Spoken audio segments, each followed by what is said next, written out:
Welcome, everyone. Welcome to the Top 101 Debates, Translating Technologies into Business Value. So, as we know, technologies have turned our whole world into a globalized experience, and it has affected all the countries all over the world, and including the Baltics. It has become part of our everyday lives, and technology advances have become this phenomenon over the past couple of years, and everything is growing exponentially. So amid these global trends, Baltic companies also have to keep up, modernize the business strategies, and move on, including all the new technologies into the business development. So Prudentia and Nasdaq Riga are inviting everyone to join this Top 101 debate. And now I will invite Kārlis Krastiņš, Managing Partner of Prudentia Riga, to hello, open.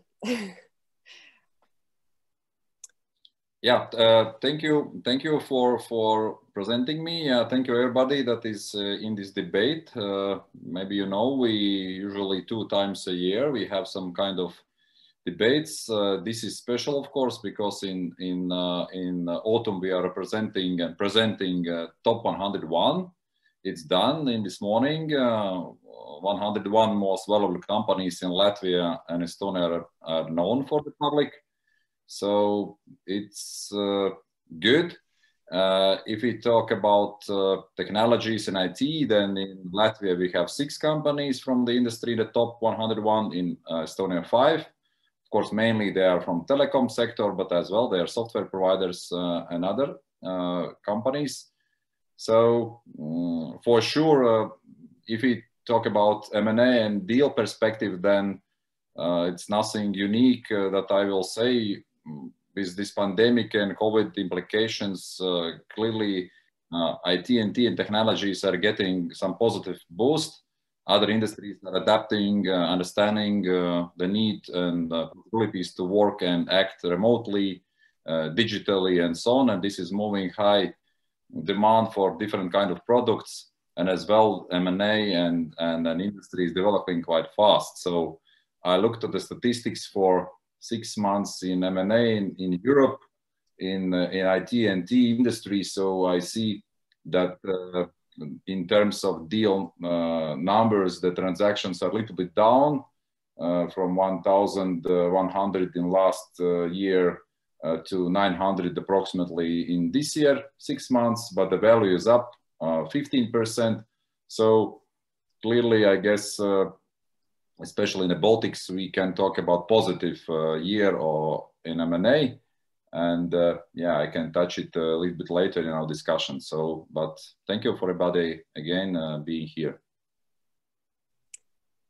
Thank you, Kārlis. And now I will invite Daiga Auziņa-Melalksne, CEO of Nasdaq Riga, to give her opening. Yes, hello everybody. We have also a lot of ladies joining this event. And we at Nasdaq Riga are very excited to be part of this event and also facilitate this debate. Because for the first time, we have changed our methodology. For Top 101 companies in Latvia and Lithuania, and we also measure gender equality. And obviously it is a very important topic. And based on our research this year, we have discovered that, of course, women in Latvia and Estonia are very active. But we see that only 7% of them are involved in supervisory councils of most valuable companies, 10% in Estonia. But if we look at management boards, we see that here the women's representation is much higher, 42%. In 42% of boards, management boards, there are women working in Latvia and around 20% in Estonia. And we believe that also this debate will facilitate more women being involved in IT and technologies and also taking high positions. And we see it also from our panelists that we are strive to have a gender equality. And of course, a reason for that is that boards, which are more diverse, produce better results. And we have a research that says that the diverse boards add 3.3% to return on invested capital as companies when they are compared to less diverse boards. So basically companies with more diverse boards perform better, and there is solid research with figures. So let's hope that we will see even better development in future, also in Baltics, in Latvia, and also in Estonia. So thank you. Thank you, Daiga, so much. I'm very happy to hear about these results. And of course, as representative of Riga Tech Girls, I'm also here to encourage more women taking part in development of companies, and especially in technology. So now we will move to the second part of this event, which is speeches from our guest speakers. And first, I will invite Juhan-Madis Pukk, partner at Flowit, member of the board at ITL Estonia. Juhan? Thank you for the introduction. And I'm waiting more women to be in tech as well. So all the initiatives around that are more than welcome. It will happen, but I think it hasn't happened too fast yet. So all the women in tech are more than welcome. So my presentation today is concentrating about the revolution, or the fourth generation of revolution in the industry, and taking the possibilities of IT and AI, all the buzzwords with that, and I will talk a bit about what has been done so far, and then what could be done more. So Flowit has been on the market for the last 13 years. Nasdaq has been our long-term partner. We've been doing cooperation for 8 years, if I remember correctly.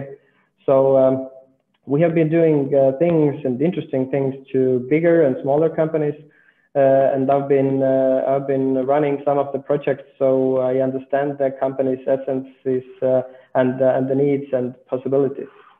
So Flowit's main areas are let's say software development, including robotic process automation, digitalization, and using the AI possibilities in achieving the business goals. So it's very important to understand that using an AI or any kind of a technology that is around today is nothing if you don't have the business goal or the business plan around that. So you have to achieve something with that. Just using it is not that wise, I would say, just spending a lot of money. So if we can move on with the next slide.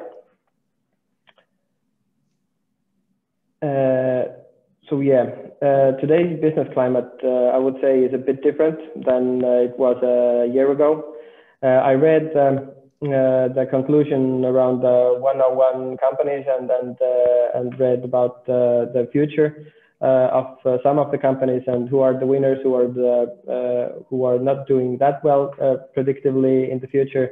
And I would say that the conclusion said that all the tech companies and the companies that are using data and let's say AI or any kind of that kind of tools are more in the winner side.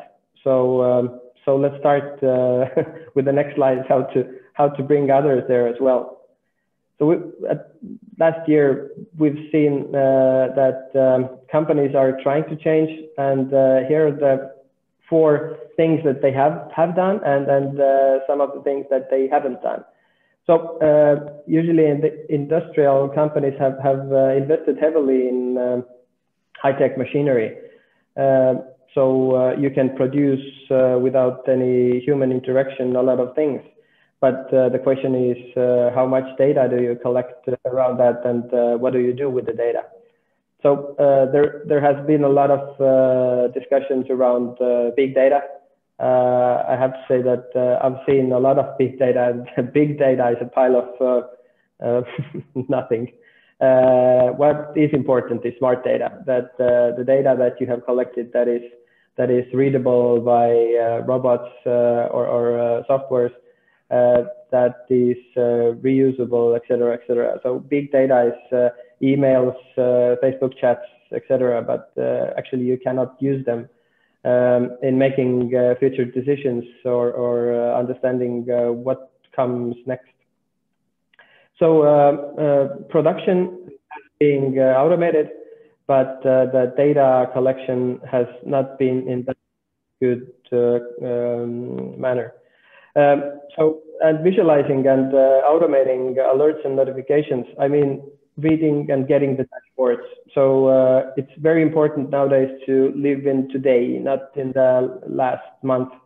So we've seen in the bigger companies as well that you get dashboards or numbers of the last month about a month later.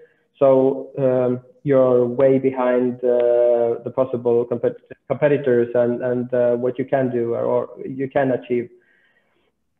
We have done AI-based prediction engines for really big companies that they live in today's world and see exactly what will happen in the next month.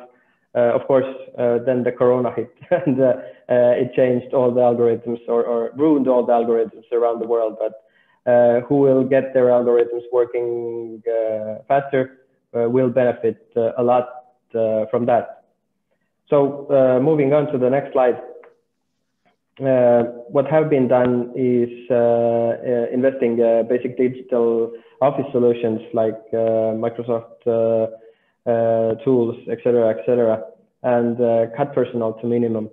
So a lot of people have left their job and tried to find a new one. But the question is, who will do the work of the people who have been sent away? Usually the ones that have stayed. And the question is, when the business will come back, how to build up your company so that you don't have to hire that much personnel anymore. And let's say the IT solutions can do the work of the most of the people. Because Gartner and McKinsey all have said that about 40% of the office work can be automated. The question is that all the jobs that will stay are the jobs that need empathy, need creative thinking, etc. These kind of things machines cannot do in our lifetime. I'm pretty sure about that. So the transparency in your software and that you live in today, not in the last month, have to be there. Some of the companies have started using them, some don't. And as I said, automating the data processing and reports, you don't have to wait for the accountant to make a dashboard or fill in the dashboard for you. Robots should do that. I mean, the software robots. It's all doable, and a lot of companies do that. Some don't. And as I said, automating the back office processes. It is being done more and more. More and more companies understand the benefits around that. And this is, we call it robotic process automation. And it is here. And I think that it's here to stay and grow for the coming years. So the next slide is about cutting down the operational costs wherever possible. It has been done in most of the companies, and most of the companies think about the digital business. And the thinking itself is not bad, but it's not enough. You have to do more. So if you start doing the small pilots of AI or start using the digital possibilities more and more, you have to stop about thinking IT as a cost, but more as a possibility and a capital expenditure, because all the companies, whether it's making hammerheads or whatever, they are getting more and more digital. And the first things, of course, are the office tools to use, but then it gets more complicated. And you need advice on how to bring in the business goals with the investments in IT. Every time I would say it's a bit different. The toolbox of the possibilities is never ending. And regarding the technology, there's a saying that everything is possible regarding the technology. The question is from the business side, how you start using the technology and what kind of technology to get the advantage compared to your competitors. Because we as Baltics, we are the competitors of Nordics companies. We are the competitors of Ukrainian, Poland, etc. And if they are investing heavily in IT and I know that they are doing that, we're getting behind, and that's not a very bright future for us. So any kind of companies. So we're on the global market, and we have to see what others are doing and start using the best of the possibilities that are around on the market. So that's just a rough estimation that if you do an investment, 20% of the investments should concern or include IT solutions as well to make your investment really work and be beneficial. And if you haven't done that, you need a lot more investments. So the next slide. It's around using AI possibilities. There are various possibilities to use that. And I have to say that all the possibilities are not ready to be on the market yet. But some of them are, and the ones that are usable and give you benefits are really cutting edge technology that could help the companies. So wonder if you would write a check for 50,000 euros and then consider it gone. That's usually what AI does. It's like doing a scientific project. You never know what's coming out of that. But if you do it wisely, you start with piloting, understanding the real needs, writing them down. It is possible to get really good advantage with using that technology. So I have to say that most of the AI projects fail, but the ones that don't give you huge rewards compared to your competitors and the market around you. So even if you fail in the first project, you know what doesn't work, and then you get closer to the things that do work and that are beneficial. So conventional wisdom and old school business development doesn't give you the advantage in today's world. So my advice is to start thinking about that more, not only thinking, start using or at least trying. So the next slide would give an, let's say, soft landing. If you have done a lot, then it's okay. If you haven't done that much in that area, start creating minimum viable products or just trying out with some processes or products. So a pillow can be a digital product. The table that is going up and down is a digital product. Whatever can be digital regarding the products and specific processes. Just start with visualizing the processes within your house. I've been sitting in a company that where 5 people do exactly the same process, and management has the idea of the process, of how it starts, how it ends. And every person that does the process has a totally different understanding of doing the process. So if everybody does the process their way, is it the most optimal way to do that? Of course not. And if you write down and visualize the process, you start giving the understanding of the people that do the process and the management, how this process works. And then you can start optimizing it and automating it. And robotic process automation, very simple thing to start automating your processes. The smallest cases start with very small numbers as well regarding money, and they can go up very big. But it is a very wise thing to consult your IT consultant whether there are possibilities for you as well.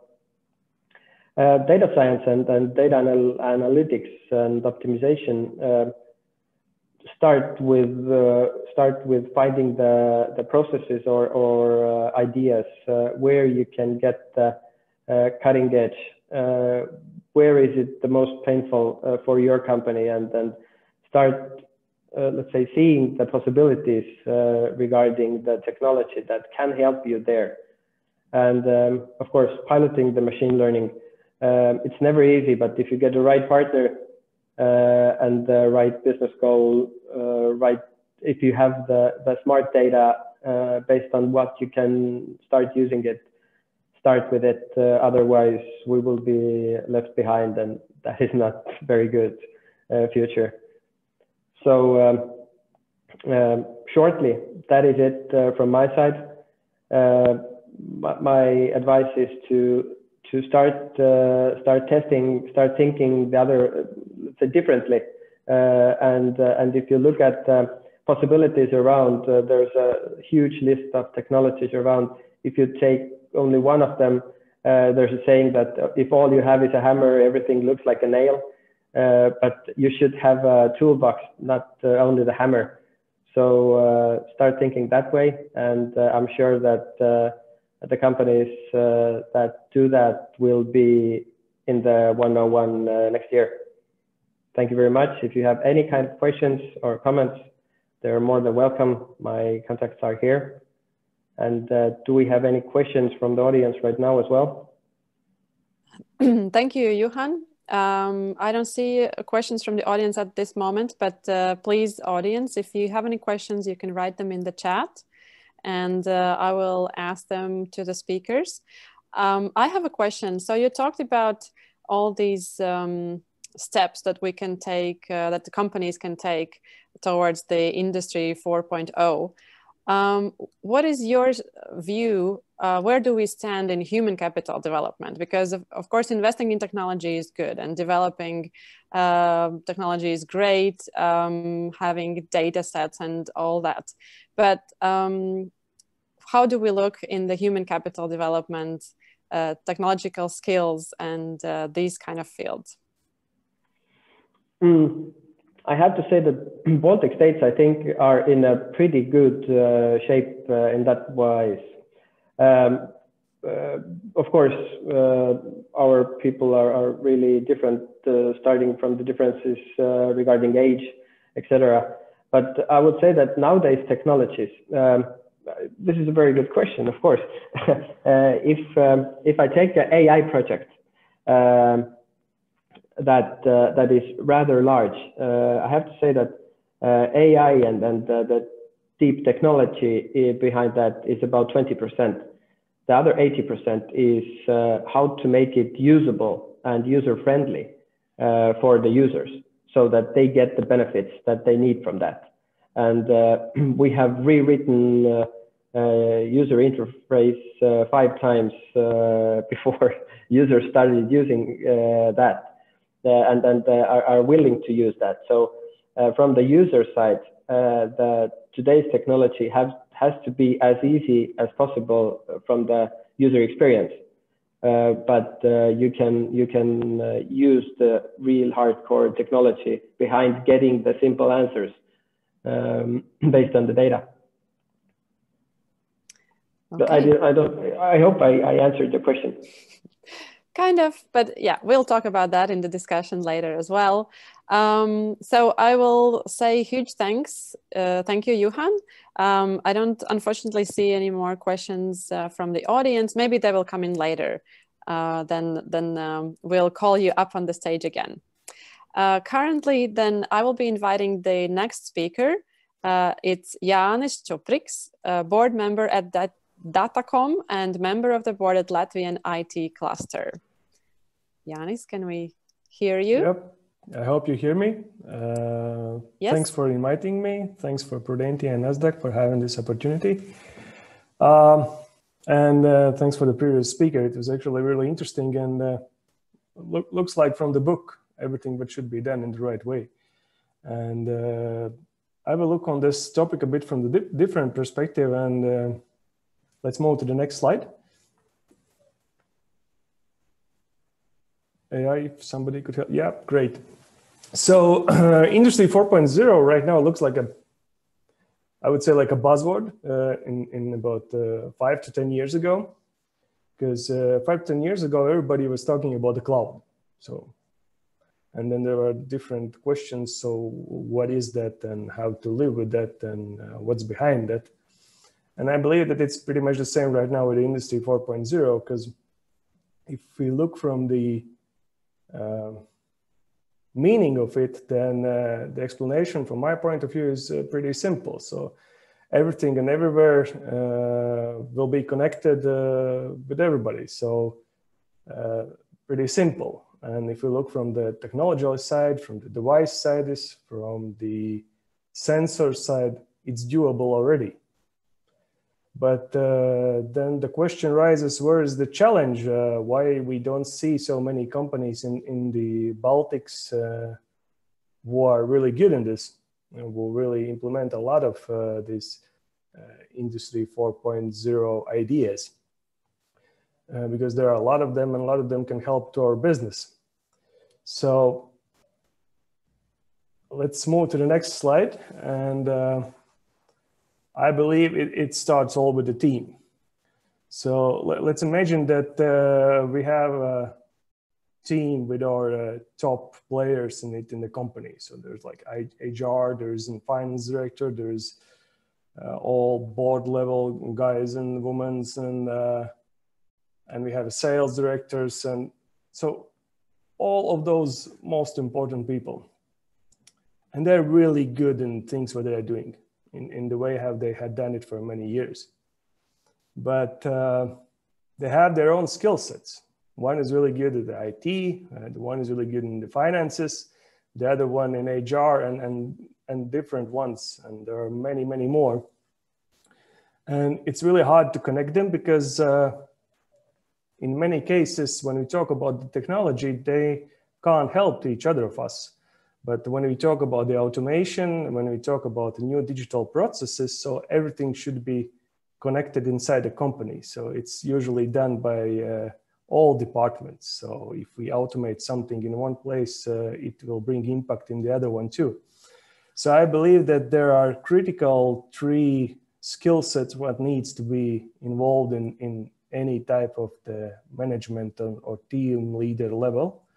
And I believe that those are communication skills, basic understanding of the business, like finances and this kind of things. And really important in today's business is that the board level people and the team leaders, they understand what are the technologies and what can be done with it. So I believe that if we will gonna teach our existing teams with these additional knowledges, we definitely can achieve a lot. And I believe that when each other of them understands each other, then it's pretty easy to understand also the rules of the game. Like in this case, if there are top girls very good in sports and they get trained to play football, then they can achieve very good results. So, and why I'm talking about the existing players in our teams, because many universities already right now understood that things are going to change. And if we talk about the education sector for the top universities, then we see that it had been changed a lot for the last couple of years, because people don't learn anymore, for example, finance and finance till the end, or IT and IT till the end. The best universities start to mix up those things. So if you're good in the finance, you also need to be good in the IT. If you're good in the HR, you also need to be good in finances, and vice versa. So, and this is the way how I believe that the future of the world will look like. So if we want to be in the top positions, we need to be good in many things, and especially in the IT, because IT is the one who drives actually this industry 4.0 and all the robotic things and all the automation things. So I hope that we will achieve in that. We will get those communication skills, business skill sets, and understanding of the technology. And then comes the next question. So let's move to the next slide.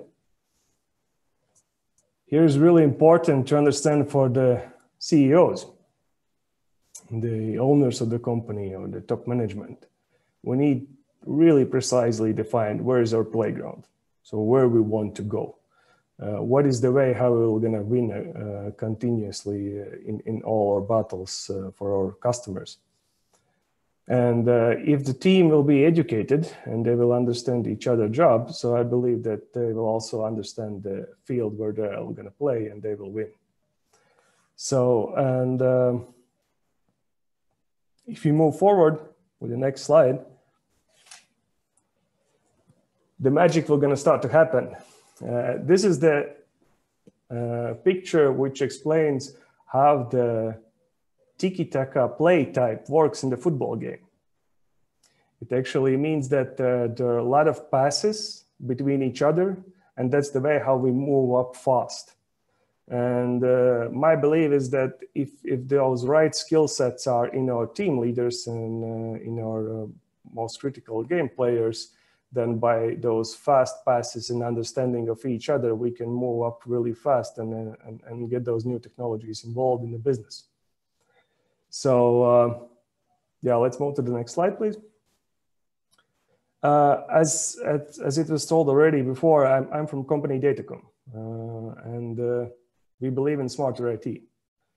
And by that, we understand that when we do something, the customer IT infrastructure should become much better. And the business results should be achieved, and you can see a real positive impact on changes. And when we talk about the skill sets, what I mentioned before, in our daily business, we really see where are they already. And what I'm happy for is right now is that there are a lot of small and medium businesses where, of course, this management team is not so big, but they're already thinking in different manner. For example, let's talk about the retail POS systems. Since last 2 years, there had been changes in the legal regulations in Latvia, and everybody needed to exchange their existing POS systems, everybody in the retail. So, and then we see that there are two types of customers coming to us, and or we are going to them and talking about the POS systems. The ones are the ones who still talk, okay, so I need a device who can get me a receipt, who can serve the bank card, and who is compatible with the state revenue service rules. And then there are the other ones who tell like, I pretty much don't care about the device and the receipt at the end. What else can I get from it? Because it's not really good to work only with a POS system who is printing out the receipts without understanding what is good for our business. And there, I believe that this is this change, that businesses start to think wider and further, so how they can get more out of what they have already.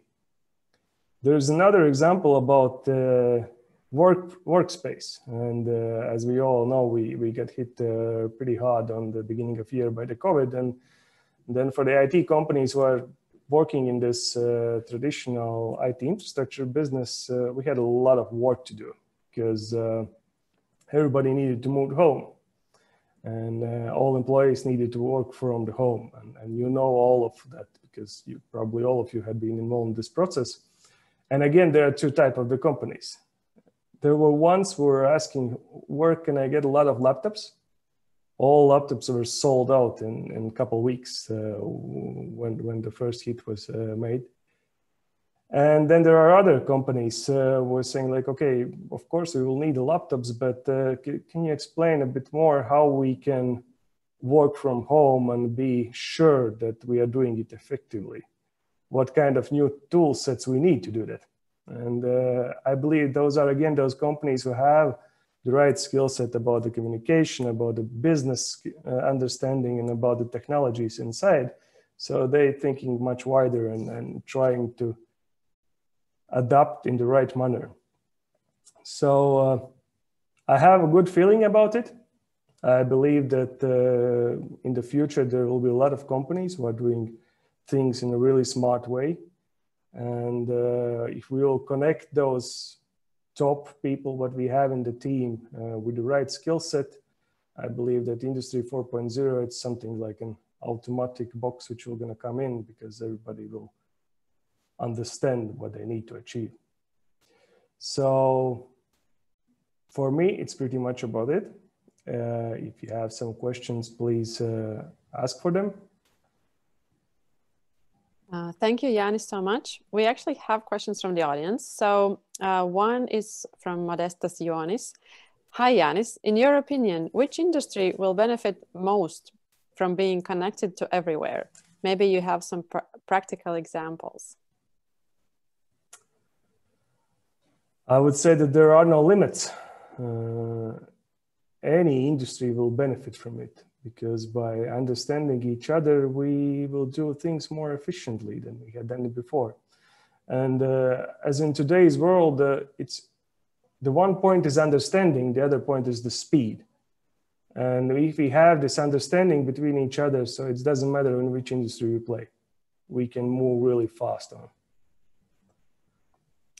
Thank you. I hope I answered this. I hope so too. There's another question from Jānis. Is there any resistance from employees towards 4.0? Yes, there are. And again, I think that it's because of those skill set. In many cases, those existing employees, what we have, they're somehow afraid, which is a normal situation because things are going to change. Maybe somebody will going to lose a job or will need to do something in a different way. So yes, there are and there will be, but this is a responsibility for us in the management level where we will need to explain that we all need to change and be adapted to the new era of this Industry 4.0. Thank you, Jānis. Couldn't agree more. We definitely have to adapt and change. All right. So I don't see any more questions from the audience at this point. If there will be more, then we'll ask them a little bit later. Currently, then I will be inviting everyone to join our panel. So we'll have a discussion, translating technologies into business value. And today in this panel, we'll have several speakers. So I will invite Andžej Šuškevič, CEO of Baltic Amadeus, to join us. Zana Čulkstēna, founder of Erda and Kim. Evita Lune, partner at Pedersen & Partners. And Sulev Raik, partner of Prudentia Tallinn. Andres Agasilt, CEO of Market. Gatis Oš, managing director of Squalio Group, and also chairman of the board at Latvian IT cluster. And last but not least, Kristupas Kukarskas, partner at Confidentus.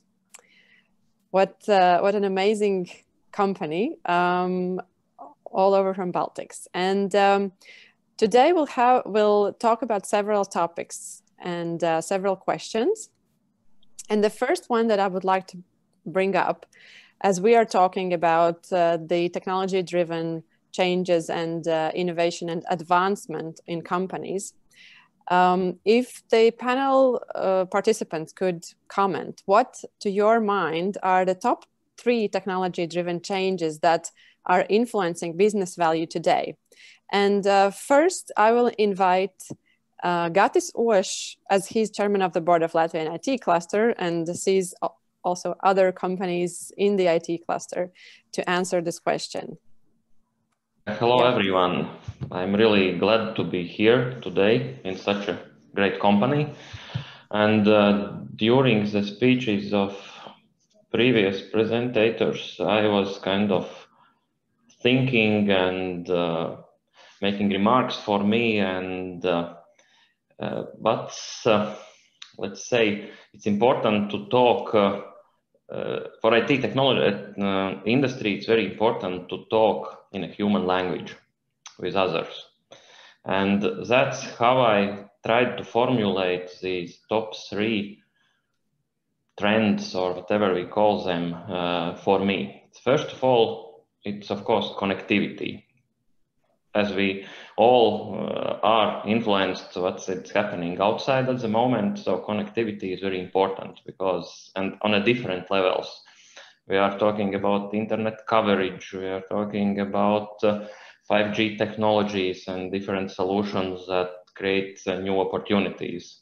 But everybody should be connected.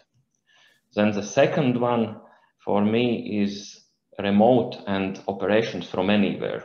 Because again, during these tough times, it's very important to have the right solutions to make our teams, our businesses to work together, to produce, to work on the same information, share ideas. And the third one, sorry, what I hear from our customers and partners, it's everything around e-commerce, because at the moment, it's the only way how you can be visible, how you can show your products, your solutions, whatever you do, and e-commerce in a very wide sense, I would like to say, including all the digital marketing, social media, everything. It's not just around internet shops. Thank you. Thank you, Gatis. I will also ask to comment on this question. Evita, would you express your opinion on this? Yes, with pleasure. So I work with fintech clients globally. So I have especially researched the matter about adding value via technology. So this might be interesting for people working with capitalization of companies. And since we are talking about value, either for investors or stock exchange and so on. So I would say 3 arguments: create disruption of a legacy system, scalability and network effect, and offer outstanding customer experience. Examples: I have just completed a project where a B2B tech company wanted to hire a CEO, and the mission would be to raise the value of the company from about 300 million euro to €1 billion, so a unicorn path. And of course, I researched how has it been possible in fintechs all around the world. Most interesting ventures are in China and in the United States. So it's obviously unfinancial, which reached the value of $313 billion, and it's bigger than the world's largest bank, JP Morgan, in terms of value. And of course, in the United States, it's GAFA companies, Google, Amazon, Facebook, Apple. However, I want to highlight 2 particular examples, which are not sure if closer down to the earth, but clearly understandable also for Baltic tech sector. So first of all, it's Ripple, which raised the valuation during 4 years from 2016 till 2020, 12 times, and has reached now $12 billion valuation. And the value of XRP coin is now $30 billion this morning. So obviously they did it by creating decentralized network that brings together diverse ecosystem of payment providers. And another example is Vocalink, where incumbent company, which was a 50 years old company and belonging to a consortium of British banks, has been turned around by CEO David Yates, who launched real-time payment system in the UK, and afterwards challenged and disrupted also payment ecosystem in Sweden, Thailand, Singapore, and the United States, resulting sale of Vocalink to MasterCard for almost $1 billion, and resulting MasterCard acquired Nets for $3.2 billion. So these are the examples where leaders, either these were scale-up leaders or these were leaders to incumbent companies, they use technology to disrupt something which is old, ineffective, with many middlemen. They scaled up business. In Ripple, there are 300 banks and fintechs connected in 45 markets. Vocalink is behind 70 to 80% of salary payments in the UK. So scaled, offered outstanding unseen customer experience that you can do payments seamless, fast, real time. Moreover, this scale and disruption has been so big that these companies are dictating and proactively changing the capital markets ecosystem. So they for instance, MasterCard acquiring Vocalink is actually meant for MasterCard to move away from consumer to merchant business that we all know into B2B payment system, which is 10 times bigger system in transacting value of $250 trillion globally. So it's a major disruption that just some people can make. And in both cases, like if I look at the CEO of Ripple, Brad Garlinghouse, or CEO, ex-CEO of Vocalink, David Yates, this is one person who hires great team of executives, about 4 to 7 executives. They attract capital, of course. It's impossible to do without money. They take technology and they disrupt the business and they change the world. So this is to justify my 3 points with a couple of examples. Thank you, Evita. I saw that Sulev has something to say. Yes, thank you. In the context of this topic, I would like to mention 5G. This is the 5th generation of cellular networks. So the new innovations, they need more data and more quickly. And then 5G is able to provide that. So for example, Ericsson, they forecast that data usage, or you expect an explosive growth in data usage in coming years. For example, last year, the global data traffic was something 33 exabytes. Obviously, this is a very big number. But Ericsson forecasts that it will grow 5 times by 2025, also thanks to the launch of 5G. So this is, I think this is an important prerequisite to further development. It will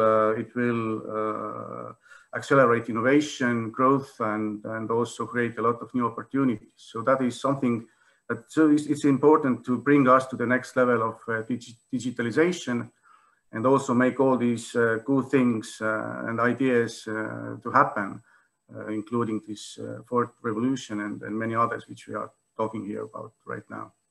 So thank you. Thank you. So 5G is not just about buzzword. It's actually something we need for the revolution. Andžej, do you have something to add to this question? Hello, everyone. Yes, I would like to add something, and it's a pleasure to hear that main ideas are really on the same page. What I would like to emphasize with 5G connectivity and all the solutions what are not available, that still the data is, as everyone knows already, it's as a new oil.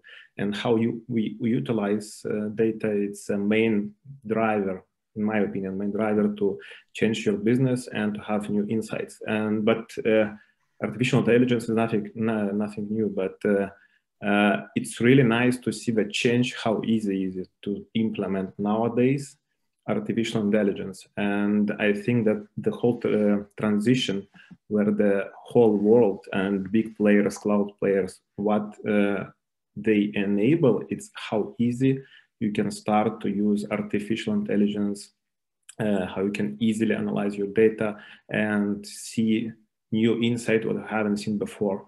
So I think that's the one point what I wanted to mention. And the other one is that I think everyone agreed that the world changed and it will be nothing. But I think that the whole connectivity around the people sitting now at their own houses and working remotely, and the technologies what are used now, let's say as the same Zoom or the whole digital processes already mentioned by Gatis as RPA, or it can be also different solutions. But what I would like to emphasize is the speed of adoption when the first pandemic wave hit, and there was a need to have solutions in just a second.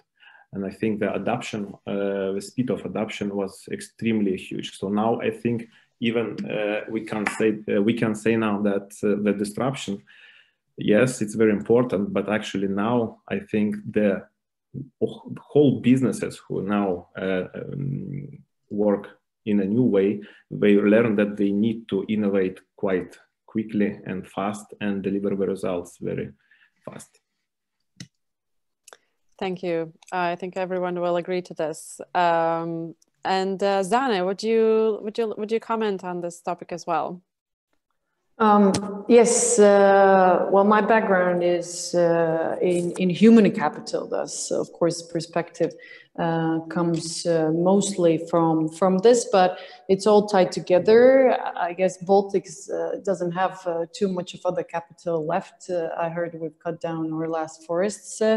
But yes, if we're looking at human capital, then these three main changes, technological, are very connected. One was already mentioned, and it's of course remote work and hybrid workplaces, which in a period of very short time posed or involved a major adaptation to remote oversight, remote communication, remote employee engagement, teamwork. And of course, there are obviously very many challenges, Zoom fatigue being a least of them, but it is a completely different way of working, and it will take time for companies to adapt and use optimal tools.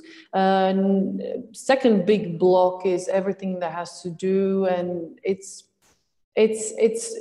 connected with technology via one step, and it is upskilling, reskilling, and general lack of skills needed for the future.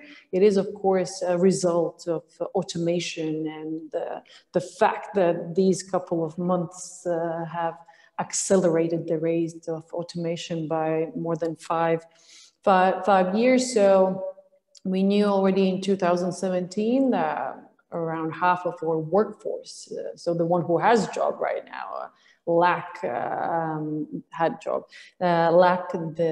needed skills and competencies for the future. This gap is dramatically increasing, and one aspect has to do with, of course, inequality and different kind of unrests that we see in US, and not only as a result of it, but even in economic terms. The question is how many companies are actually working on this one, exploring, investing different learning solutions.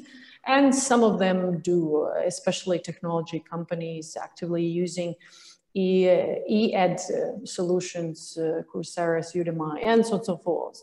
Government is also trying to catch up. And the third aspect, definitely everything that has to do with data, as we know, what gets measured, gets managed, and the rise of people analytics, an ongoing trend that again has accelerated, and also in the field of human capital, what exactly gets measured and how it's being managed is becoming an increasingly big question. So those three for me. Thank you very much, Anna. Kristupas, would you also like to comment on the first question? Yeah, thank you for this opportunity. I agree with everyone, and my answer would be something similar to what Andžej said, that I would select not three major technologies that had effect, but one, and it was COVID-19, because companies changed overnight. And now when we are speaking with clients, we hear from all of them that despite they are online or not, that one of the things they plan to do in near future, they have to be online, and they are thinking about e-commerce and so on. So I believe the change have started in everybody's mind, and we will see some good examples of future changes due to COVID. Thank you, Kristupas. Andres, do you have anything to add? Sure. Yeah, first of all, great to connect with all of you in this Zoom also. Different way of working, but it works. So a couple of thoughts from my side. One thing I kind of wanted to talk about a little bit or bring to the table was the idea of hype cycles of technology as such.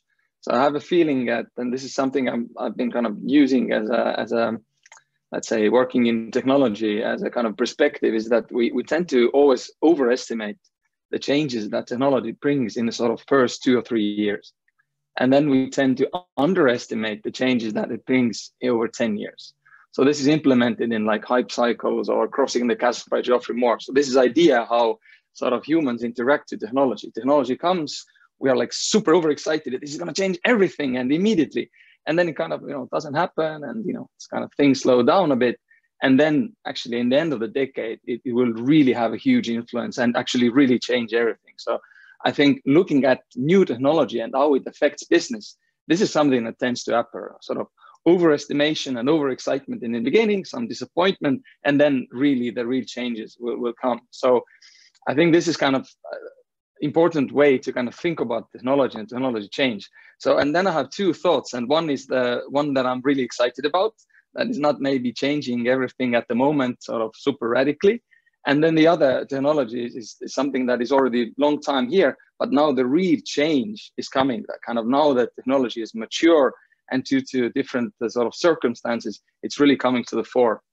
And one of the things that as a new technology I've been personally impressed about is virtual reality, also like extended reality and so on. So maybe some of you will be also feeling a little bit like, yeah, virtual reality, what is that changing? And I was also a little bit like, not too hyped about that as a technology, because I lacked the personal impression from this.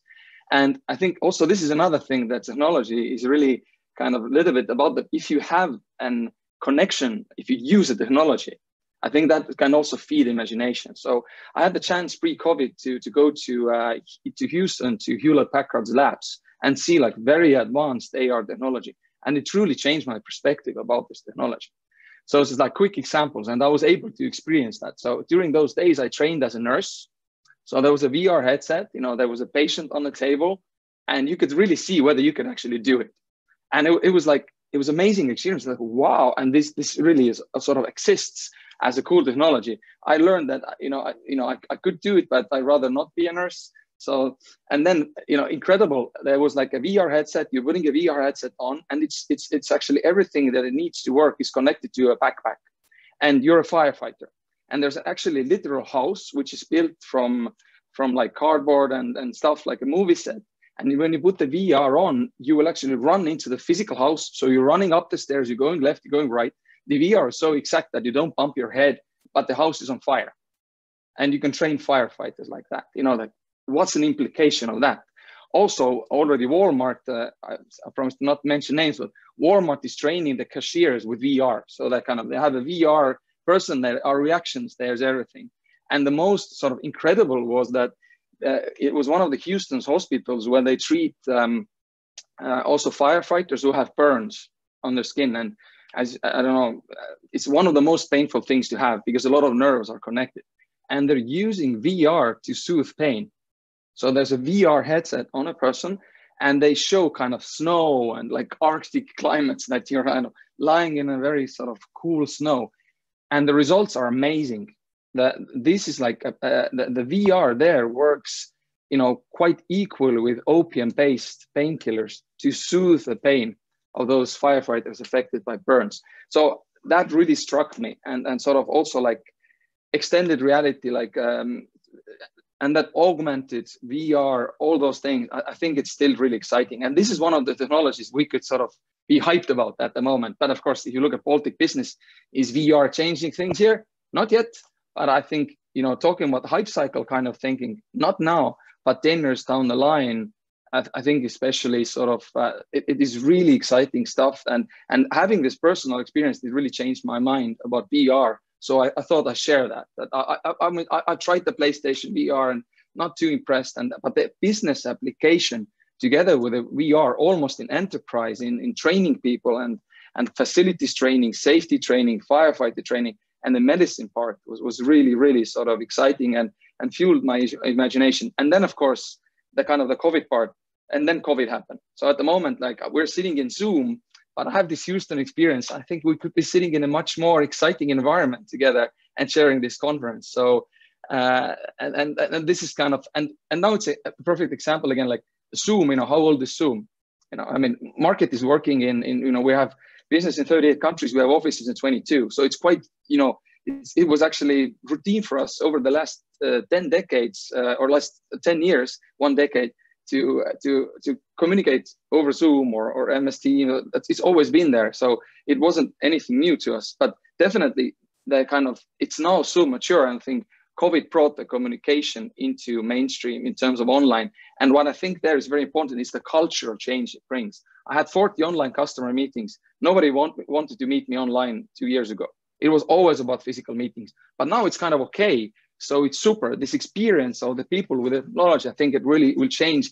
The technology there will affect the culture. It's more accepted. It's fine. And this is kind of two examples. One is very mature technology that is actually now really having true impact, which it could have had 10 years ago, but now it reaches the mass market because of maturity and because of COVID. But VR, virtual reality, extended reality is something that, you know, in the past year I've been thinking a lot about. And in addition, I had one like seminar experience where they were using holograms, like for real. So there was a panel like us guys together, and 4 of the panel were real. So 6 people panel, 4 were real, and 2 were holograms. And they were sitting like in the same chairs. So as an audience, you'd see 6 people, but 2 of them were holograms.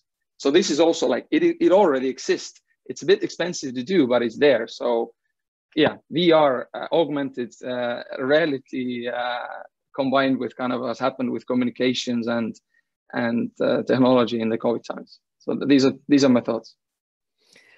Amazing. I think this is really cool to see how we grew from very down to earth top 3 things that are happening here in Baltics into this kind of dreamy part where we are seeing the future of how we can use actually VR. I think in education, it's going to do miracles, as you mentioned as well. And I've seen a lot of examples of that. And also here in the Baltics, I know a couple of examples of companies that are using VR for this kind of business. One is Anatomy Next that started already a couple of years ago. And in Riga TechGirls, we have a woman founder who is doing a virtual reality app for kids with autism to help them develop skills. So that's very cool, because one thing I saw there was like there was kids with empathy issues, so kind of early development issues, and they were using VR, like a film experience, to improve the empathy.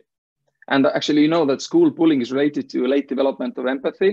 So they were able to, and this VR thing as a psychological thing, the VR, it's an experience. It's not the movie. And the scientists there demonstrated very good results in terms of what they've achieved with VR. So yeah, education potential there is huge as well. Yeah, I totally agree. Really Zana, exciting, did I notice that you switched on your mic? Did you want to say something? No, I'm equally excited about the opportunities, particularly in the field of education and also actually in just core basic HR practices as well. Latvian Army is now testing VR tool for recruiting, and as you know, all 3 Baltic states are recruiting quite a bit of people for the army, according to NATO demand. So there are exciting things happening, but I also believe that there will be a big leap, and I hope that Baltics can contribute it in the form of content, not only usage. Yeah, I really encourage everybody to try, because I think that trying technology on your own is something that can create imagination for how to apply it as well. Exactly, very much agree with that. We have a question from audience to Andres. Do you know other statistics related to VR? Aldis is asking. Statistics, you mean in terms of how is it adapted? I mean, it's a wide question. So actually, I sort of don't know exactly what you're asking for here precisely, but I would say, as a general comment, I'm a very data-driven person as well. So when I looked at those VR applications there, I was always very interested in terms of results. That was what I was sort of what I wanted to know, and the numbers I saw were very impressive. That the actual sort of, let's say, if we talk about training programs, sort of the learning results rates in terms of how well the Walmart employees were doing, they were far superior to the regular ones. And we're talking about like it was like excellent results were like 2 or 3 times better in terms of the employee qualification. So 2 or 3 times more efficient as a training program in the Walmart than the regular. The regular training program was like just online experience, online education. But VR was a real sort of experience for them, and the differences were huge. So. And of course, the medical issue that I talked about, this was like very measured as well. And the results there were actually kind of, they were pretty mind-blowing, actually. Thank you so much. We'll move to the next question now. So we already started discussing about the Baltics and the technology that we have here. But the question I want to ask, so talking about this regional development, how technologies are affecting business in the Baltic region? What kind of new investment opportunities are arising? What have you noticed? What influences the markets? And would you agree that the 3 Baltic countries are seen as one market in IT&T? And first I will ask Kristupas, could you talk about your attitude and feeling about this? Yeah, so we see this sector quite hot. Especially nowadays, thanks again to COVID, both in terms of development and both in terms of attracting attention from investors. And despite some changes in economies, we see that activity is back again. And speaking about M&A transactions, everybody's forecasting that 4th quarter would be again very good. We can say that we see it as well in Baltics. Last week, we managed to close one of the biggest M&A transactions in this sector in Baltics, where we advised the leading internet web hosting company and data center company, Internet of Vision and Trackray, to strategic investor from Sweden, Miss Group. So we see that this company is based purely in Lithuania, but they are providing services worldwide. So when we are speaking that Lithuania, Latvia, Estonia, we see it like as one region, it's true, but thanks to technologies, now we see that the world becomes even smaller not only for Baltics, but for many different regions. Last month, we completed another transaction where we advised a multi-group acquiring internet-based online booking company for hotels and spa. They have like local websites in Lithuania, Latvia, Estonia, and again, we are doing this business purely from Lithuania. So you can call it that is like one region, but companies can be located like in Lithuania or anywhere else. So again, we see that due to technologies, this market becomes closer and closer, which is very good. Thank you. Sulev, do you have anything to add to this? Yes, thank you. I wanted to add that we were the happy advisors to the buyer in this Miss Group and Internet Auziņa transaction, and as you can see, the buyer was from Sweden or Britain. I don't know. They have maybe moved from Britain to Sweden recently, and the target was in Lithuania. So we were advising to the buyer in this transaction. But this, in web hosting, for example, from that experience, I can tell that these web hosting companies, local web hosting companies, are more like a domestically focused. So they are busy with the sector is growing fast, and then they are busy to grab bigger market share, and probably have no time to think about like cross-border expansion or consolidation, and that's why like Miss Group or this initiative comes from abroad, and Miss Group is definitely not the only example. There are other companies who are looking around to buy up the Baltic companies, like for example the Swiss Squalio Capital, who has acquired several data centers in the Baltics, and whether we should be viewed as one market or three different markets. I think it depends on your standpoint. So for maybe, I don't know, for European investor or for London investor, we are perhaps the one market, or maybe even the part of the new Nordic together with Scandinavia, or part of Eastern Europe. And for an American investor, we probably are, they see us as Europe. So we have, or our startups and technology companies have to compete with all European peers for funding, for example. So it depends on where you look at us. Yeah, are you looking from Tallinn or Riga or Vilnius, or from Stockholm, London, or I don't know, New York? So that's how is that's how it is. Yeah. Thank you. Would anyone want to add to this point about the Baltic countries as one? Yes, sorry. No, I will be quick then, Gatis. So I agree with Sulev about the standpoint. What I have seen from investors, mainly private equities and venture capitalists. So there is, of course, a strong interaction between Anglo-Saxon world, United States and the UK. And then in many cases, the rest of the world is not really interesting for them. And in case someone turns their head to continental Europe, then for us, it is usually a little bit beneficial to come out as one region, because then we can support each other's stories. We, in international setting, we can speak about 6 Estonian unicorns. Moreover, we can link our success with the Nordic success and speak about, Klarna, Bambora, iZettle, and other multi-billion deals that they have.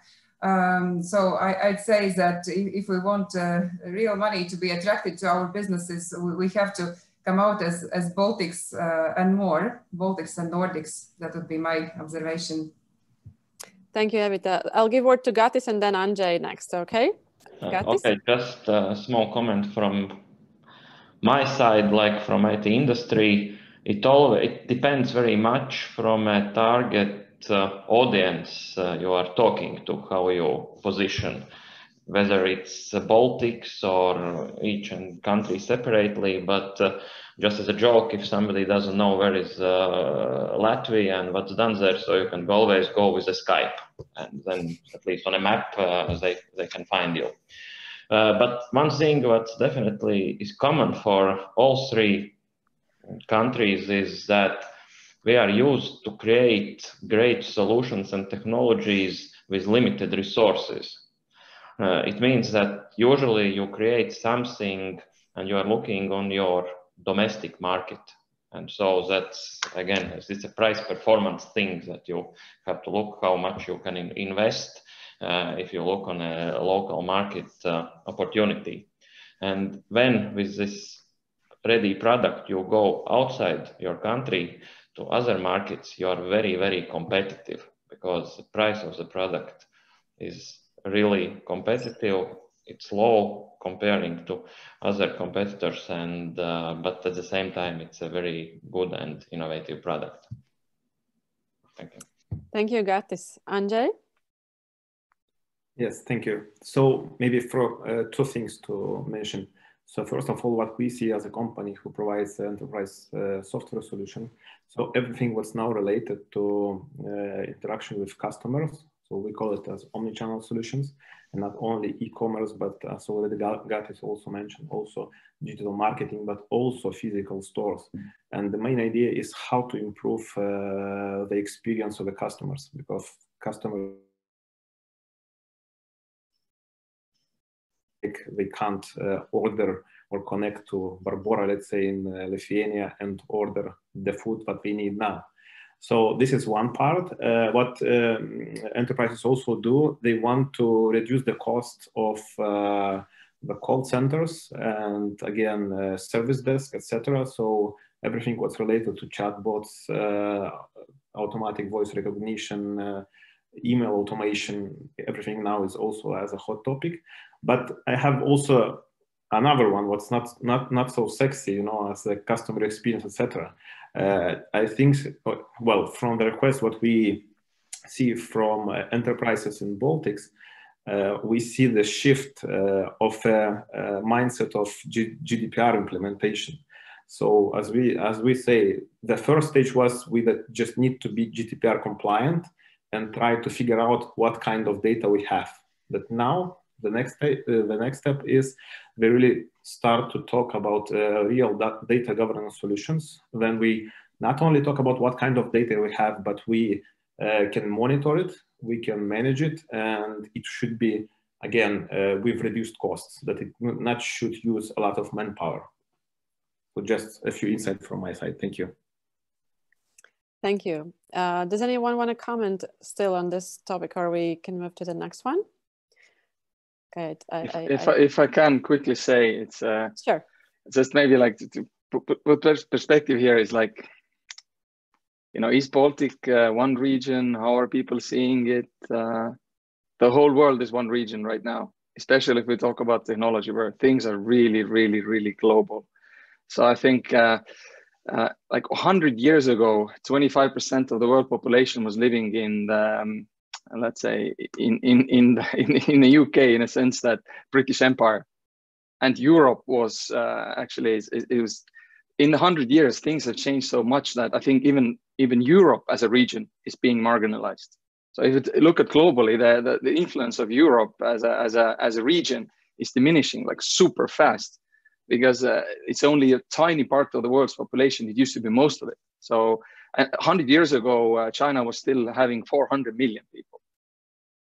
So the changes are huge. So I think we have to maybe you have to, but I think it's really cool to maybe think outside the Baltics here. We are part of Europe, and Europe is a smaller and smaller part of the world as it is. So I think we need to go out of the complacency here and think as especially in a technology field, really sort of the world as global. I mean, yesterday I talked to a ERP company, Staria, who's out of Helsinki, and they're hiring Oracle software consultants from the Philippines, because you know, that's the best thing they can do.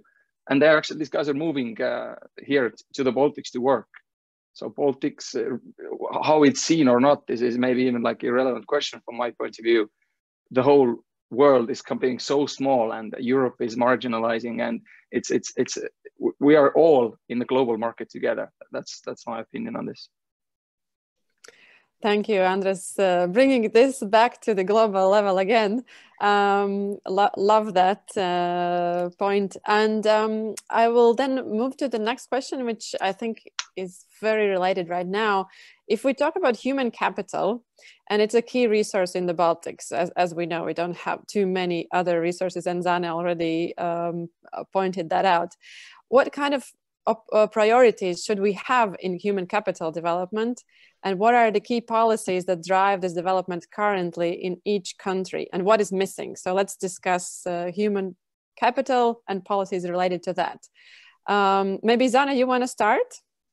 Oh, I don't know if you want me to start on this, because I find it to be the core question in everything that we discuss in respect to fourth revolution, and it's really about the fact that we are facing massive change in respect to competencies and skills of the future. The whole world is lagging behind and trying to figure out how should both education system work, what should companies do different, and so on and so forth. But in the case of the Baltics in particular, yes, in the first part of presentation, Juhan mentioned that, you know, when it comes to digital skills, we are overall fine.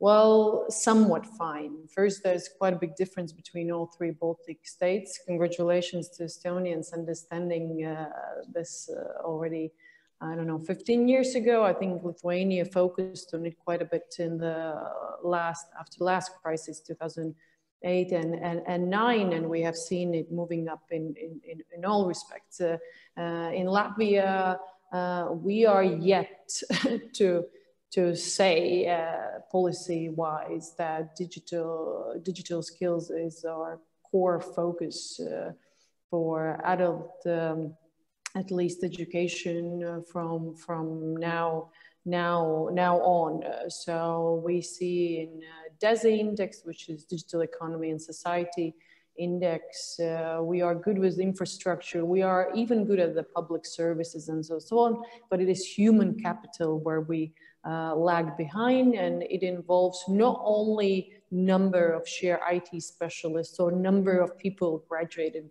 from IT profession, which of course is, considering demand, also a challenge, but we are talking about basic digital skills of population above basic digital skills. We are talking about the female ratio in IT profession.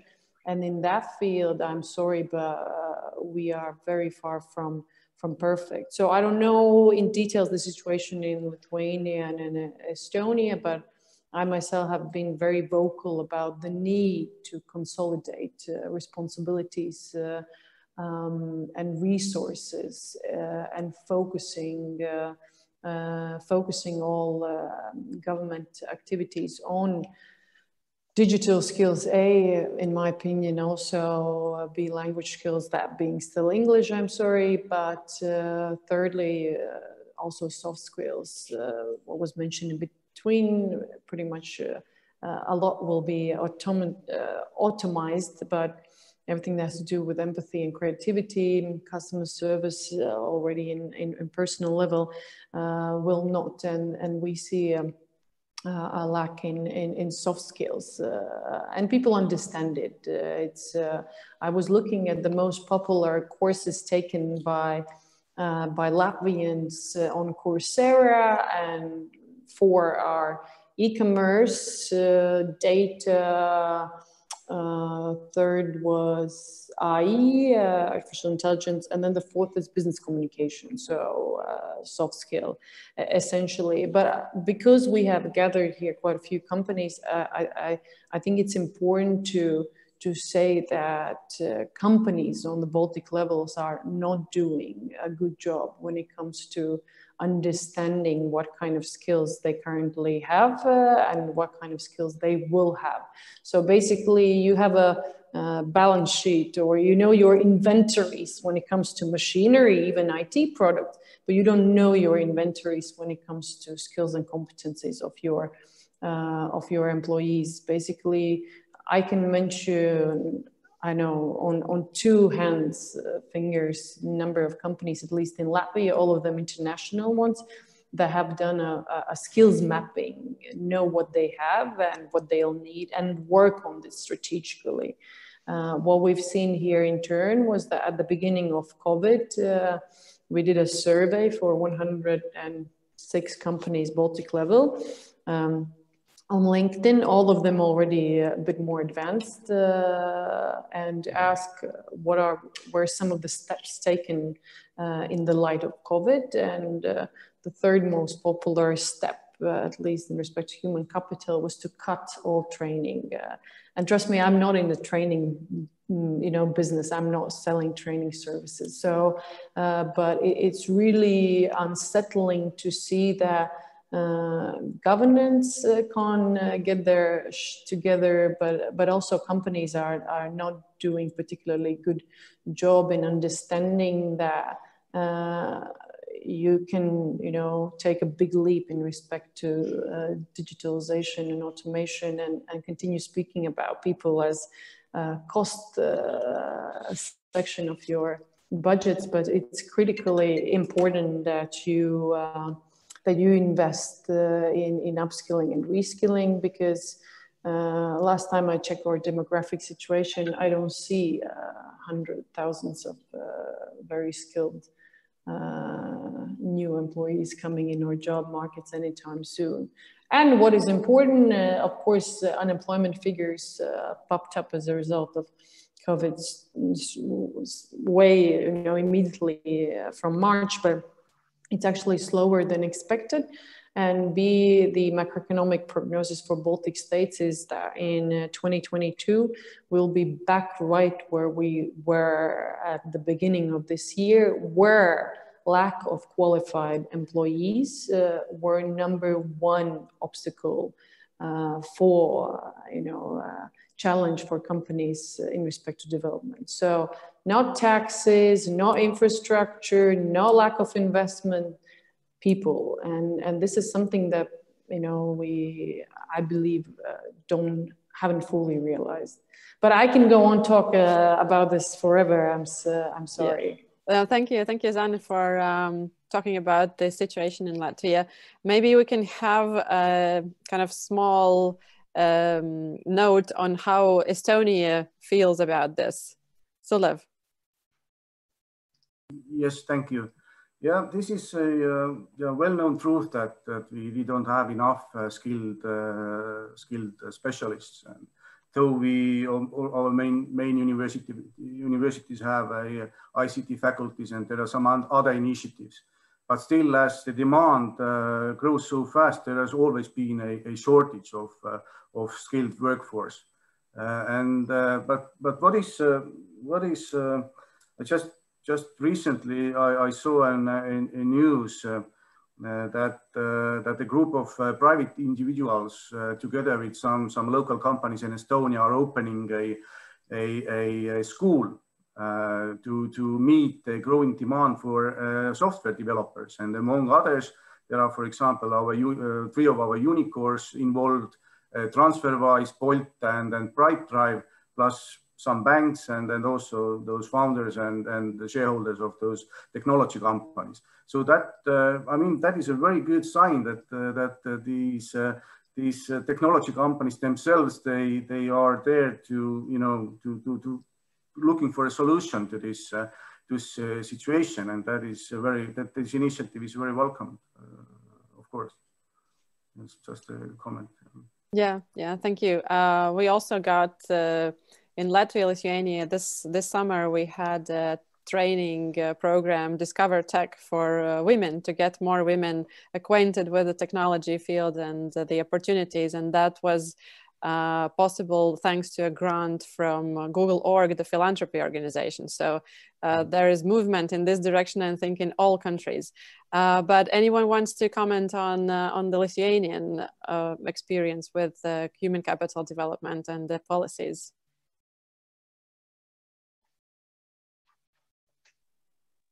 I can try at least. Okay. Yeah, so of course Lithuania was already doing something that in their education area, but as you all know, we just finished our election, and still the education reform, or how you call it, change is one of the main topics of a new government. And we see that there is no strategic view still on the whole education system. There is still maybe a lack of specializations of different universities, and a lot of competition. But then you have, I guess, in some cases, lower results and lower number of specialists. And I also want to say that, as Kārlis mentioned, in Lithuania currently, and we as IT company see that a lot of people, at least the entry level of IT specialists, either it's QA engineers or junior developers, they come already from private schools, and we see that the number of those schools is really growing. And of course, I would say that every bigger IT company currently have already the internal IT academies, and then they prepare people and retrain actually. So we have in Lithuania, of course, it's quite high level of higher education, but we see that there is no demand for some specialties. So what our philosophers start to develop software or biology sometimes, or other specialities, and they're actually very good at it, or it's let's say political science. So there's a lot of smart people, but they still don't choose, let's say, engineering or IT as their first choice for studies. Thank you so much. I will move to the next question, since this was also one of the opening speech points, talking about the gender balance. And so if you could comment, why is gender balance important for the economic growth of the Baltic states and also of business value? And why do you think we are failing at reaching equal gender representation, especially in leading positions in IT and T?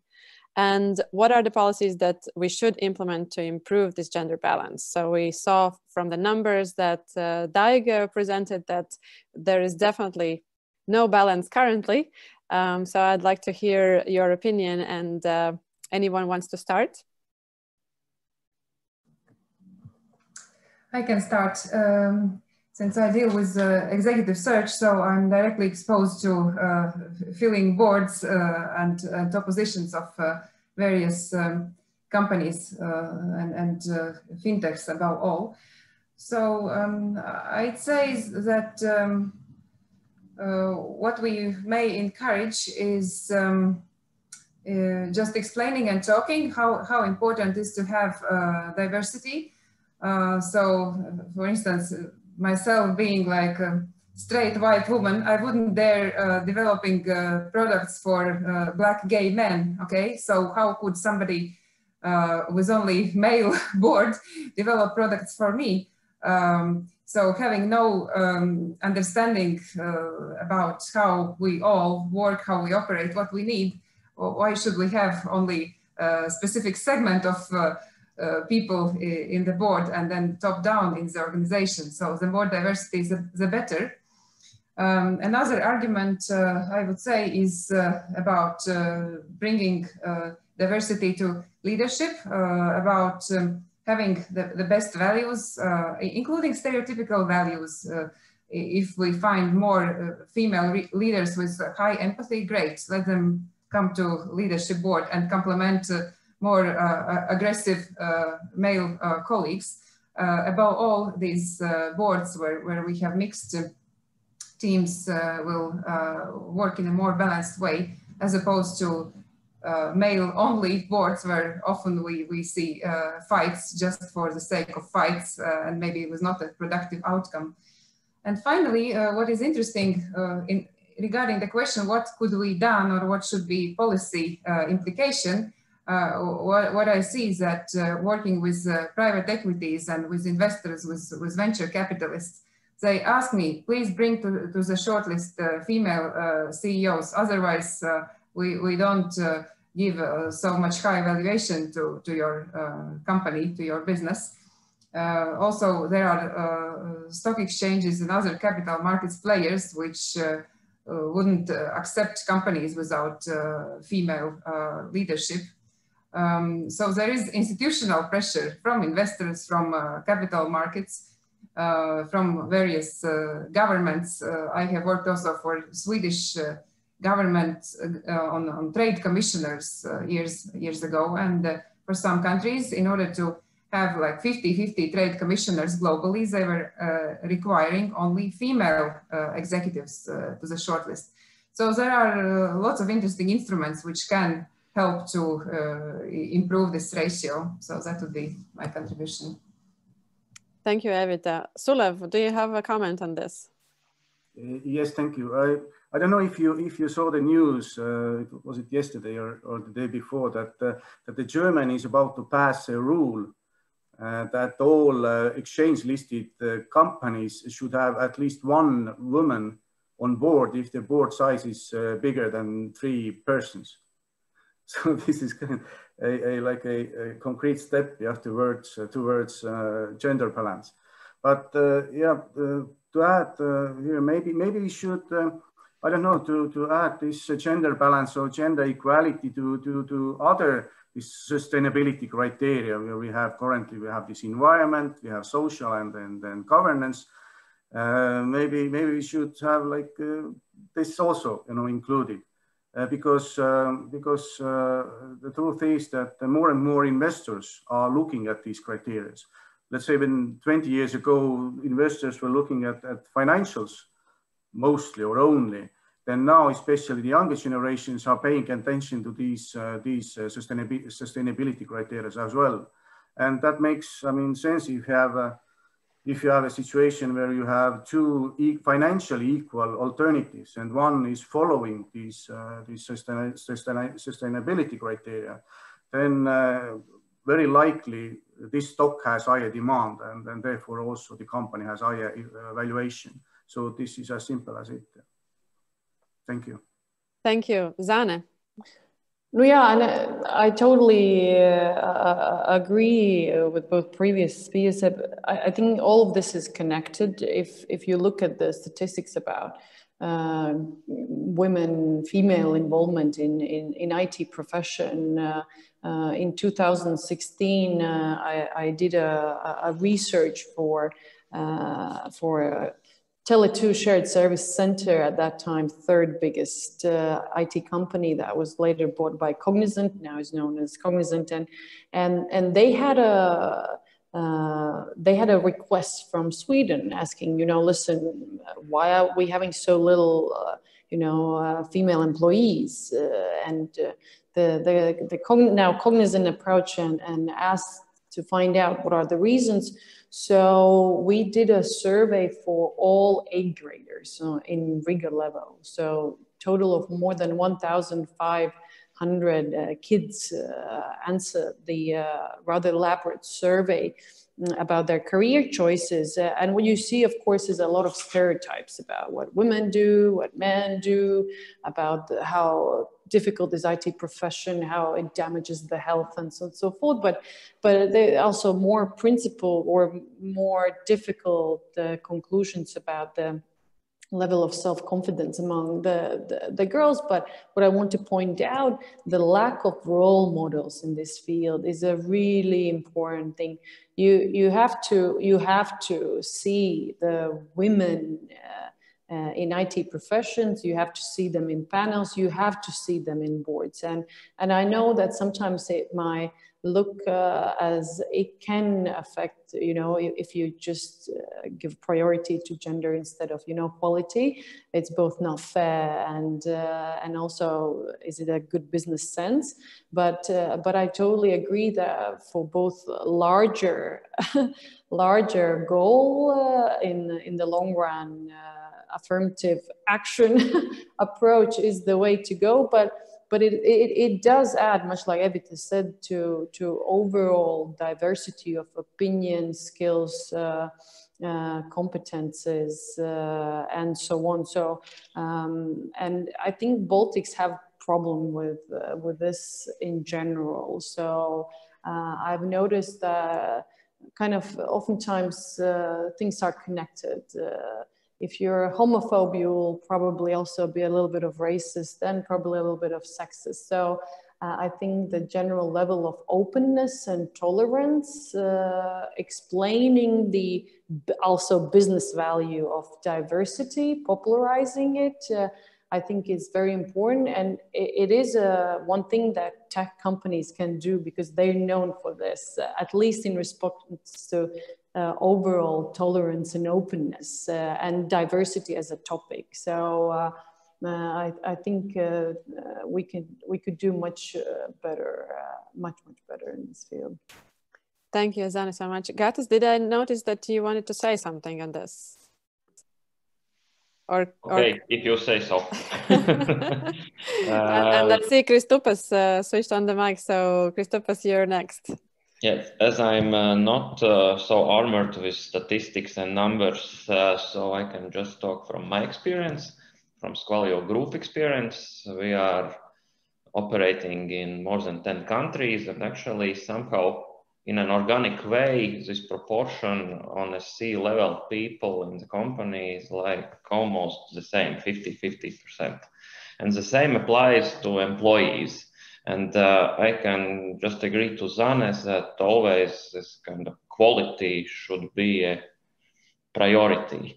And my opinion is to look on this topic, maybe not gender-wise, but person-wise, because if the person has skills, talent, and most important, wish to reach something, then it will definitely gonna happen, at least in a Squalio group.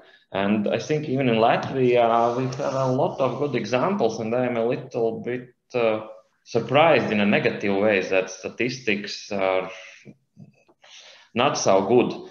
And I think sometimes when we discuss these topics, we have to go even back to schools, because they are still kind of working the way, this old school ways, that there are subjects and topics that are like for boys or girls, and it's from the beginning you already somehow code those little people to think that way. Yeah, like sewing is for women, for girls, and taking the hammer in your hand, and more like hardware stuff is for boys, right? Okay, thank you. Kristupas, do you want to add something? Yeah, I just also would like to share some thoughts regarding this, speaking from Lithuanian side. So we agree that we have similar problems as in Latvia and Estonia, and I totally agree with Zane, what she told about role models, lack of role models from women's side and so on. And I still want to celebrate that things are moving towards better side. Situation is changing. Now, more often we see in leadership positions women in companies, at least we are dealing with. And we see that this problem is not only in the IT&T sector, but everywhere. And we have very good situation and changes in politics. Like several years ago, we had the first woman president in Lithuania. And now we have a first woman prime minister in Lithuania. And the fun fact is that among parties which are leading and doing coalition, all leaders are also women. So I think that changes are happening, and in near future we'll see even more changes. So let's celebrate a little bit that things are getting better. Thank you, Kristupas. Thank you very much. We have some questions from the audience, so I will talk about that. Let's talk about that a little bit. So here's a question to Andres. We frequently get the answer to the question, what's going to change in the next 10 years? But what's going to change in the next 10 years in global markets, business, and the way we work? So let's talk about the future a little bit. I will try to actually somehow bring in the gender answer here to this question as well. That is one thing that will definitely change, the gender thing. I'm 100% sure of that, like globally. And for me, I have to say that about gender, that for me, it doesn't exist, this topic at all, in a sense, like from the way that I think, because we are all people. Absolutely, we are all people with our sort of unique talents. And I've actually worked together with quite feminine men and also quite a few masculine women. So gender is, gender is also kind of across genders. So it's people are people. They can be sometimes bring in feminine qualities and masculine qualities. So I think it's like, I don't see that at all. And but still, in our programming team in market, we have 3 girls who are programmers, and they came in through a special kind of like a retraining program to IT, which is really, really cool. And that was kind of like, it was like a comment, and they're doing a great job. It's like, why couldn't a girl graduating from university be a great program? And even that question has an attitude in it, which is crazy in that sense. So I think, and we are lacking talent, and there's a lot of talent out there. So this is this solution is staring us in the face. And the thing is also that in market we have 20 country managers, 3 of which are women. So Norway, Austria, and Finland. And it's still 3, right? And actually one of those, when we hired, asked me, so Anders, but I understand your philosophy about gender, and I really see market as a very tolerant, transparent company, international, and all that. But why just 3? And it was like, I was taken back. Well, great question. Why? Because we always hire the best people, and we don't get candidates. So actually, Pedersen is the company we work with in all of those countries for executive search, and we just don't get a lot of candidates for development jobs or country manager jobs. So I think it starts from earlier. I think that there should be much more sort of confidence and desire for women to get into that profession, because I think everybody's waiting for. I don't think there's anyone in the panel who would not welcome having this talent coming into the fold. So absolutely. And globally thinking, this is definitely something that will change in the next decade, because again, the gender issue is a historic thing, right? We're talking about cultural problems that we inherited, and I think none of the sort of modern business leaders has a really issue with that anymore. So it's really time to change, but it takes time, and I think we're already getting there. So I think this will be one of the big changes. So I kind of like shared my gender thoughts as well, then I framed this question. But let's say, what is going to change in the next 10 years in terms of global markets, business, and the way we work? I mean, the virtual thing is obvious. We don't need to talk about it. I think the experience now we have had, elongated way in COVID, working like this definitely will be one of the change. I used to fly maybe 25 weeks per year. I don't see going back to that, actually. So I think that this is definitely something that will happen, that all this virtual working. And then maybe kind of, since my thoughts are still on the topics that were discussed, definitely one issue I think that also globally, one trend I think would be that still I'm seeing a lot of congregation into kind of key sort of hotspots around the globe. So kind of Singapore becoming a hub for people. Silicon Valley has always been that, kind of New York, that there's a development that still kind of we start to have this sort of mega cities where people are somehow drawn to. So I think, and if you look at the Baltics, this is one of the things to think about, that, what does talent want? Talent wants to be with other talent. I don't know, we had the football example here that we're growing also footballers in the Baltics. There's a lot of kids training to be footballers. The only thing they dream about is to go play in a foreign country. So like education is one thing, but the other thing is that talent wants challenge. Talent wants to have, challenges. They want to have the most interesting work. They want to change the world. They want to improve things. And they're looking for the best opportunity to do that together with other talent. So that's kind of a key thing. Then the companies are thinking how to attract talent. Countries must be thinking the same way, because one thing is you have a great education system, but if all your footballers who are graduating your, kind of the best sort of training for young footballers are leaving the first moment they get a contract or some contract in another country, what's that got to do with? So I think, and tying that back to the question, I think I see that sort of happening, that that the kind of the global centers are becoming actually more and more important. Of course, they are engaging with teleworking, but still these sort of communities are starting to build around hotspots. Berlin, I think it's important for the Baltics to kind of, can we do that? Can we be that? Because if the only thing we're talking about is M&A, selling our local companies to foreign companies, and that we're becoming a global services hub rather than actually a hub for talent that would be attracted here. So these are the things to thought about. So I think, so there's a lot to talk about here, but I think when we talk about global markets and global, let's say the global market, then I think what is happening there is that we are congregating into sort of global hotspots. And it's a challenge for us to be one of those hotspots in a specialized way and keep our talent here. Thank you. I think this is very relevant and should be on our agenda on a daily basis to think about this question. We have a final couple of minutes left, and we have two questions from the audience, both relating to the big companies that we can see here in the Baltics. So one was actually earlier from Juhan.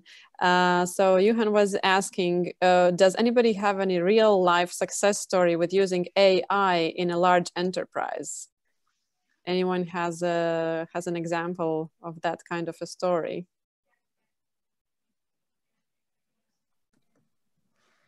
Well, a practical example that you use artificial intelligence in choosing who to call, for instance, in Alior Bank in Poland, that instead of having a classic CRM system and army of administrators choosing which debtors to call or whom to upsell, it's all done by artificial intelligence now. So, and it's a huge effectiveness, both increase of hit rate, your results are much better, but also much lower cost.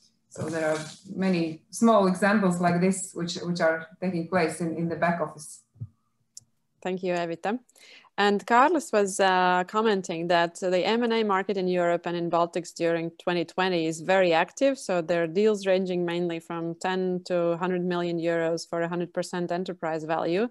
But the question here is about the upcoming next big M&A deals in the Baltics. So besides Bolt and Vinted growth capital attraction, that are valuing approximately 1 billion or the unicorn level, what could be other candidates from IT and tech to get these values of 1 billion and more? So do you see any uprising unicorns in your horizon, on your horizon? Who wants to comment? No, well, it's sorry, no. No, Latvian level, well, I guess all hopes are on either Printfy or Printful, but I believe that's a matter of still 2 years at least. Mm-hmm. Thank you, Zana. I agree. I would also vote for Mintos and SonarWorks. Yeah, I agree on that. Kristupa? And in Lithuania, I believe we have one good candidate, which is called Tesonet. Thank you. Solev?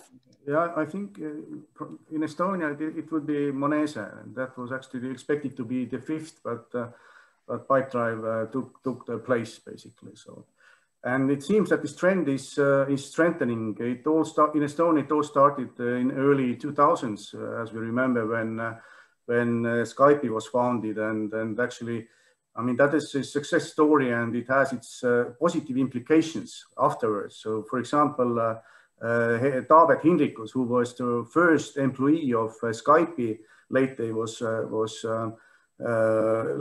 was like strategy director until 2008. So he is now the founder, and also, you know, together with Kristo Kaarman, they founded in 2011 another unicorn and TransferWise. And I mean, it has, I mean, now it seems like unstoppable. So there are, like it's this industry or this technology sector, these new startups, this is really booming in Estonia. So everybody is involved. So I think this trend is getting stronger, and we're gonna see more and more unicorns, hopefully. Hopefully. Yeah, I guess we can see that unicorns give birth to more unicorns, and that's the way it works. There is a question that we will finish up with. So what are the future plans of market, of Baltic Amadeus, Squalio? Andres, maybe you can start. What are the future plans? Yeah, and I can't ignore the unicorn thing. So it's absolutely exciting to have those unicorns, yeah, kind of breeding in Estonia, which is cool. But actually, my concern with unicorns is a little bit different, and also it's very un-Estonia thing to kind of put question marks there. But but let's say, what happened to Skype? So of course there are spillover effects with Taavet coming and having the experience of Skype and then going on to found other companies. But Skype was sold, right? I mean, it was sold to eBay and then to Microsoft, and you know, as a service, doesn't really exist today. So Skype didn't become an, you know, really like an Estonian company who would still attract talent. So it was sold. So I think the question with unicorns is, one thing is you reach 1 billion as a valuation, but then what happens? You know, what's the long-term plan here? Are these companies going to be around? I'm really positive to see TransferWise kind of, I think, turning into that company. That I don't see that these guys are actually looking for a swift exit, because otherwise the unicorns will be a temporary thing. You know, we do our startups, we sell them to eBay and Microsoft. Do we continue to do that? Is that the business model for this region? So I think there are a little bit question marks over there. In terms of market plans, we're a little bit different in that sense that we've been going on organic growth. So we're not doing it on capital, and we're still, let's say, founder and key sort of employee-owned company. So we have our own destiny, in a sense, in our own hands, and we can make plans. And we are now actually, what we are trying to be is to be a leader in our own segment, which is the B2B IT procurement for global companies. And we have a plan to kind of continue on that path and expand globally. So we have 40 countries now. To be really useful to our clients in a like super good way, we actually need to be between 80 and 100. So we're adding like 3-4 countries per year. So so this is actually our plan, that we of course we have about 30% growth rate since founding, about 20% growth rate for the past 5 years. We want to keep that going. So we're a 120 million company now. We want to grow and increase our global footprint. So we are already Mexico, Canada, US, Singapore, China is going live, Indonesia, India. So we're really doing like a global expansion as a company, and then trying to actually not really hit in terms of, since we're a private company, we can't talk about valuations, but we're really looking to go from like 120 million euros to 500 million euros, and then maybe like dreaming about being a 1 billion company one day in a space which is globally about like 30-40 billion, if we talk about the IT commodity hardware that our customers are buying through our platform. So that's quickly about our plans. Thank you very much. Andžej, do you want to give a couple of words about future plans of Baltic Amadeus? Maybe just a couple of words, because we work on different buzzwords, as already mentioned, IoT or AI. But what I wanted to emphasize that what we see that in some industry, especially in Baltics, we can see that it will be a change, that with our productive level is not growing as fast, productivity level not growing as fast as our salaries level or cost level. We need to find different ways to be still able to compete in the global market. So what we see that definitely it's industry 4.0, but I guess it will be like more in Lithuania, it's like 2.0 or 3.0 and then only 4.0. Yeah, but we also see, and we have already experiences in different countries, that even such conservative industries as agro sector, for example, they already getting ready to implement new solutions to minimize the work what would need to be done. Either it's like video recognition of different fields, or it can be like soil monitoring, etc. So there are a lot of different ideas what we look into and hope to be able to provide as a solution in the future. Thank you. Thank you. Totally agree. IT is becoming part of every sector, and this is where our future lies. Gatis, do you want to finish up with talking about future plans of Squalio? Oh, okay, so Squalio is going through a transition and transformation already for a couple of years at least, but this COVID thing during the last half of year actually gave us a very strong push, and we made a breakthrough let's say globally, and globally from not only from this perspective that you have no borders at the moment to close a business, to sign the agreement with a customer without seeing him in person in any part of the world, but from an employment perspective as well. We are now hiring specialists all over the world as well, and getting the competencies that we can just get like in a moment, not waiting, raising these people up and teaching them.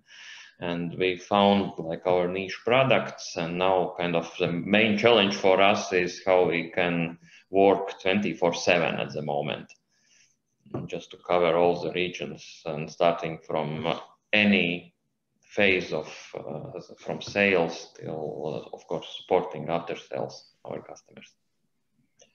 It's a great challenge to have, how to work 24/7 to support the whole world market. So we're already out of time, unfortunately. There could be more things to discuss. I can feel that, but I will have to round this up. I want to thank all the panelists greatly. Thank you so much for being here, and thanks also to the speakers and to Nasdaq Riga and Prudentia for organizing this discussion. So I think the main points that kind of I felt was, first of all, the market is global, and we can't think about separate countries or even the Baltics. We have to think about everything globally. We have to compete globally also for the human capital. So in terms of human capital, we need to raise our levels to be in the top world level position, including diversity aspects, which should become one of the sustainability factors that we have to incorporate. And we see a lot of development in business due to technology changes, and also COVID has been this kind of spring jump for all of us, and the results are here to stay. So even if we fight this pandemic, the new world order of working online will be here to stay. So we have to adapt to this new reality. And great to see that we have many companies already working on that. And that probably will be the future of M&A and also business development on a large scale. So from my side, thank you very much. Thanks to everyone for discussion, for your presentations. Thank you, Daiga. Thank you, Kārlis. Thank you, Juhan. Thank you, Jānis and Gatis and Andres. Thank you. Andžej, thank you. Kristopas, thank you. Evita, thank you very much. Zana, thank you.